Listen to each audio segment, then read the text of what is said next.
है ऐसा इसम जो किसी ऐसे मुतकल्लिम, मुखातिब या गायब पर दलालत करे जिसका जिक्र पहले हो चुका हो। अब हमने ज़मीर की दो किस्में पढ़ी है। पहली किस्म पढ़ी है ज़मीरे मुत्तसिल और दूसरी किस्म पढ़ी है ज़मीरे मुनफसिल। ज़मीरे मुत्तसिल वो ज़मीर होती है जो अपने आमिल से मिली हुई होती है, जो अपने आमिल से मिली होती है। ज़मीरे मुनफसिल वो ज़मीर जो अपने आमिल से जुदा होती है। जैसे मिसाल के तौर पर ये मैं मिसाल देता हूँ, दाराबा। अब आपको पता है कि जब भी हम दाराबा लिखते हैं तो दाराबा के अंदर से एक जमीर निकलती होती है जो इसमें अंदर छुपी हुई है, ठीक है। अब ये अपने आमिल से मिली हुई है।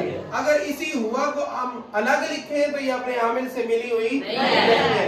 इसी तरह एक और मिसाल, जैसा कि मिसाल के तौर पर मैं कहूँ दाराबा हु।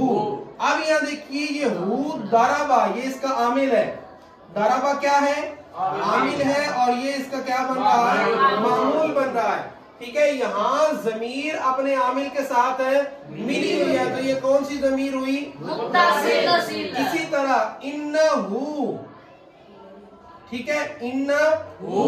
अब यहाँ देखिए हु जमीर जो है ये इन्ना के साथ मिली हुई है तो हु जमीर अपने आमिल के साथ मिली हुई है। जो जमीर अपने आमिल के साथ मिली हो वो क्या कहलाती है? मुत्तसिल कहलाती है। और जो अपने आमिल से जुदा हो, जैसे हु या फिर इयाहु, ठीक है।